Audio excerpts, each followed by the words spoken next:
Hello friends, welcome back to Gargi classes. Basically थोड़ी problem हो गई। ये जिससे मैं रिकॉर्ड करता हूँ मेरे टैबलेट से, इसमें थोड़ी प्रॉब्लम चल रही है। इस वजह से वीडियो बीच में अटक जाता है और एडिटिंग करने में बहुत ज़्यादा टाइम लगता है। इसलिए मैं ज़्यादा एक ही स्ट्रेच में कंप्लीट करता हूँ आपके लिए ये वीडियो जो है। तो फर्स्ट पार्ट का लिंक डिस्क्रिप्शन बॉक्स में आ गया। अगर आपने अभी तक फर्स्ट पार्ट नहीं देखा है तो आप प्लीज़ वो फर्स्ट पार्ट ज़रूर देखो। फिर उसके बाद में आप ये लास्ट आर्टिकल देख सकते हो, जिससे क्या हो जाएगा, पूरा एडिटोरियल आपका कंप्लीट हो जाएगा। बीच में अटक गया था वो आर्टिकल, तो हम यहाँ से रिज्यूम करेंगे फिर से। और इसका जो लिंक है फर्स्ट पार्ट का, मैं फिर से बोल रहा हूँ, लिंक डिस्क्रिप्शन बॉक्स में आप जाके देख लीजिए उसको। ठीक है, तो चलिए इस आर्टिकल को रीस्टार्ट करते हैं। जहाँ पे अपन ने फर्स्ट पार्ट में छोड़ा था वहीं से रिज्यूम करेंगे।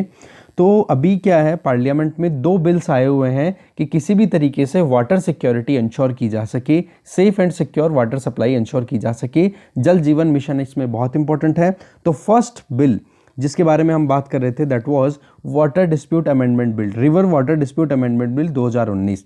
उसमें आप देखोगे इंटर स्टेट वाटर डिस्प्यूट को रिजॉल्व करने के लिए, परमानेंट ट्रिब्यूनल को सेटअप करने के लिए एक मैकेनिज्म की बात वहाँ पर हुई है, जिसमें एक कमेटी है जिसका नाम रहेगा डिस्प्यूट रेजोल्यूशन कमेटी। उसमें क्या है कि जब भी कोई प्रॉब्लम होगी स्टेट्स को, या फिर 2 स्टेट्स के बीच में कोई कॉन्फ्लिक्ट चल रहा है पानी के शेयर को लेकर के, कि हाँ भाई पानी मुझे ज़्यादा मिलना चाहिए, जैसे आपने कावेरी वाला इशू पढ़ा होगा, महानदी वाला पढ़ा होगा, तो इनके बीच में क्या है, इन इश्यूज़ को टैकल करने के लिए परमानेंट एक ही ट्रिब्यूनल हो। अभी क्या है, बहुत सारे ट्रिब्यूनल अलग अलग रिवर वाटर डिस्प्यूट को लेकर के अलग अलग ट्रिब्यूनल बनाए हुए हैं, तो एक इंटेग्रिटी और एक प्रॉपर वे में काम नहीं कर पाता। अब इसके लिए क्या है, ये जो एडजुडिकेशन है या फिर जुरिस्डिक्शन की अगर बात करें, जुरिस्डिक्शन या डोमेन की हम बात करें कि वाटर डिस्प्यूट को टैकल कौन करेगा, तो वो होती है सेंट्रल गवर्नमेंट। तो स्टेट गवर्नमेंट पार्टीज हो गई और सेंट्रल गवर्नमेंट उनके बीच में फिर बाद में इशू को सेटल डाउन करने की कोशिश करती है। तो सेंट्रल गवर्नमेंट ने इसी चीज़ को ध्यान में रखते हुए फिर ये बिल इंट्रोड्यूस किया है, amendment bill, river water dispute amendment bill 2019, जिसमें ये प्रोविज़न है कि क्यों ना एक परमानेंट ट्रिब्यूनल इस्टेब्लिश कर दिया जाए, जो कि हर तरीके से हर तरीके से पानी की प्रॉब्लम या पानी को लेकर के जो 2 स्टेट्स के बीच में राइवलरी है उसको ख़त्म किया जा सके, उसको रिजॉल्व किया जा सके। दूसरा बिल है डैम सेफ्टी बिल 2019। वो जो डील करता है वो सॉरी, इंडिया में जो एजिंग डैम है, मतलब जो बूढ़े हो गए बहुत सालों से, जिनकी रिपेयरिंग नहीं हुई है, उनको रिपेयर करना या फिर उनके बारे में क्या करना चाहिए, उनको डिसमेंटल करने की ज़रूरत है, क्या करें, ठीक है। तो उस चीज़ से रिलेटेड ये सेफ्टी बिल यहाँ पे लाया गया है पार्लियामेंट में। तो आप देखोगे कॉम्प्रिहेंसिव फेडरल इंस्टीट्यूशनल फ्रेमवर्क के बारे में यहाँ पर एक प्रोविज़न है। कहने का मतलब, जहाँ पर सेंट्रल गवर्नमेंट भी होगी तो स्टेट गवर्नमेंट्स भी पार्टिसिपेट करती हुई दिखाई देंगी। साथ में आप देखोगे एक कमेटी होगी जहाँ पर अथॉरिटीज़ बैठेंगी, जो कि डैम सेफ्टी और नेशनल और स्टेट लेवल पे क्या क्या इश्यूज आ रहे हैं डैम्स को लेकर के, उनको टैकल करने की बातचीत की जाएगी। तो ये पेंडिंग बिल्स जो है ना, ये अपने आप में एक इंस्टीट्यूशनल स्ट्रक्चर और प्रोसेस दोनों को कहीं ना कहीं कॉरस्पॉन्ड करते हुए दिखाई दे रहे हैं। दोनों को एड्रेस करने के लिए ये अपने आप में इंपॉर्टेंट है। अगर हम देखें हम फेडरल वाटर गवर्नेंस का, तो हम केवल इन कुछ इश्यूज़ पे लेकर के ही नहीं बैठ सकते, क्योंकि आप देख सकते हो आज बहुत सारे कानून हैं या फिर बहुत सारे इश्यूज़ हैं जो कि वाटर स्कैर्सिटी के लिए कहीं ना कहीं अपना रोल प्ले करते हुए दिखाई देते हैं। अगर हम नेशनल वाटर सिक्योरिटी को लॉन्ग टर्म के लिए इंश्योर करना चाहें, सस्टेनेबिलिटी उसमें रखना चाहें, तो उसके लिए हमें क्लाइमेट चेंज के रिस्क को भी ध्यान में रखने की ज़रूरत है।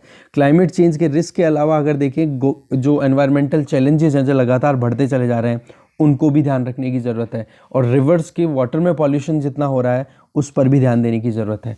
तो इन सारी चीज़ों को कॉम्प्रिहेंसिवली कवर करने के लिए एक फेडरल फ्रेमवर्क होना ज़रूरी है, जिसमें सेंटर और स्टेट एक पार्टनरशिप मोड में काम करें।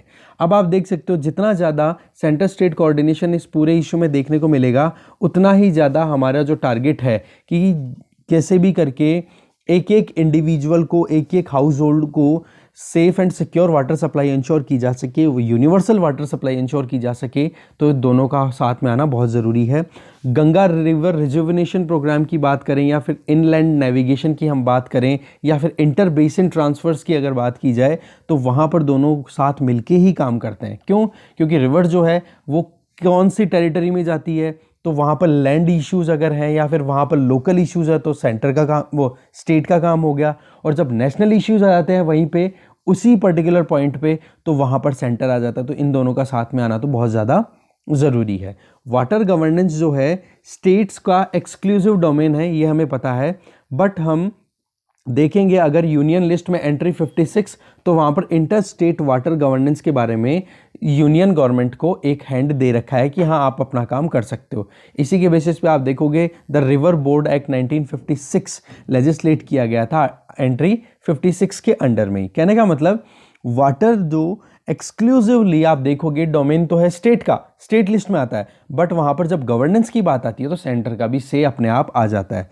जब हम देखें सेंटर का रोल तो कहीं ना कहीं लिमिटेड ही रहता है इंटर स्टेट वाटर डिस्प्यूट को लेकर के उसको रिजॉल्व कराने में, कि जब वो कहीं ना कहीं पहुंच जाए उनके पास में, स्टेट कोई सा भी एक जो एग्राइव्ड पार्टी है वो पहुंच जाए सेंटर के पास में कि हाँ भाई हमारी प्रॉब्लम को सॉर्ट आउट करो आप, तो वो जो चीज़ है ना वो एक लिमिटेड लेवल तक ही है। सेंटर इनिशियल स्टेज पे ही अगर इशू को रिजॉल्व करने की कोशिश करे तो उनके हाथ में कुछ है नहीं, समझ गए।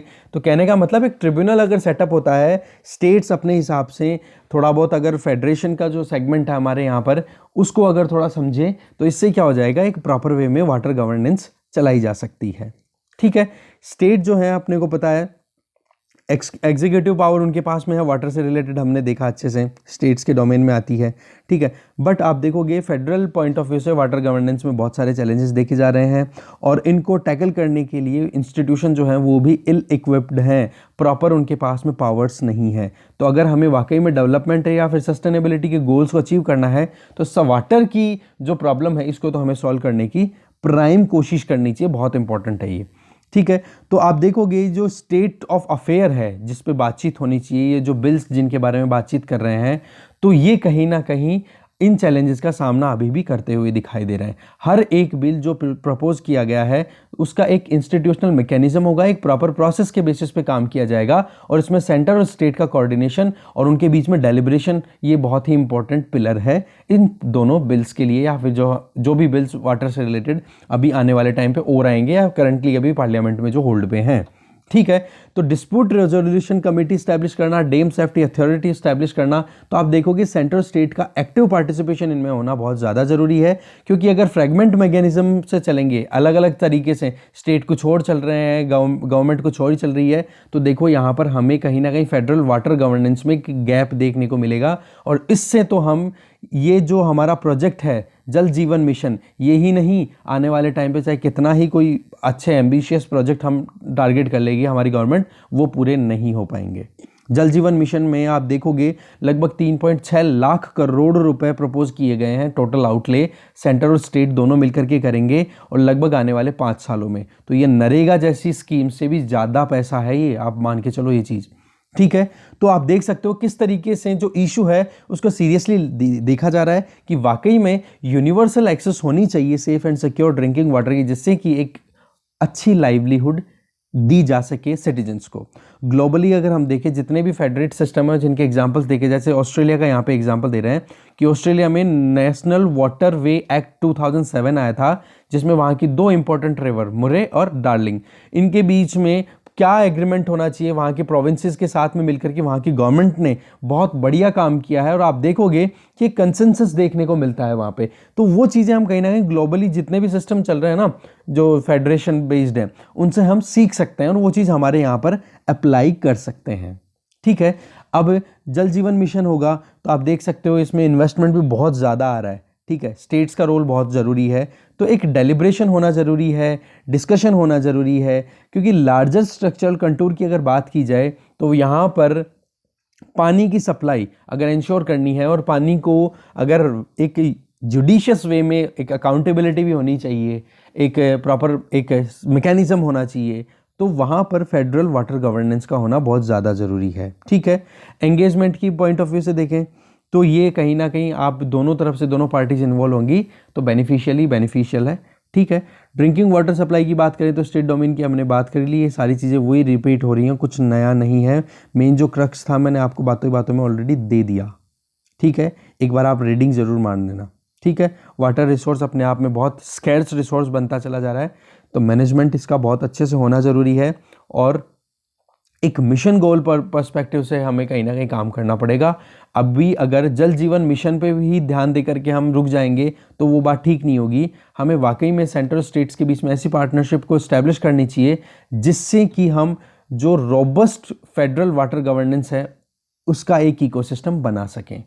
ठीक है, डायलॉग जो है वो कहीं ना कहीं आगे बढ़ने चाहिए, उनको रिकमेंडेशन देता रहना चाहिए कि किस तरीके से एक डिस्ट्रीब्यूटिव रिस्पॉन्सिबिलिटी इंश्योर की जा सके कि कौन से डोमेन में किस फैक्टर को सेंटर टैकल करेगा और कौन से मतलब पर्टिकुलर फैक्टर को स्टेट टैकल करेंगे। तो कहने का मतलब दोनों को साथ आके काम करने की ज़रूरत है। साथ आएंगे, क्रेडिबल इंस्टीट्यूशनल आर्किटेक्चर बनेगी, बहुत बढ़िया आर्किटेक्चर बना पाएंगे। डेटा गैदरिंग होगी तो डेटा के बेसिस पे आप प्लान कर पाओगे। और वाटर रिसोर्सेज के हिसाब से अगर देखा जाए आज के टाइम पे तो डेटा अगर हमारे पास में प्रॉपर अवेलेबल होगा तभी तो पॉलिसी प्रॉपर बनेगी और तभी आने वाले जितने भी चैलेंजेस हैं उन चैलेंजेस को हम टैकल कर पाएंगे। एटलीस्ट वाटर स्कैसिटी की प्रॉब्लम को तो एटलीस्ट टैकल कर ही पाएगी गवर्नमेंट्स। ठीक है, तो इस तरीके से डिस्कशन यहीं ख़त्म होता है। Thank you.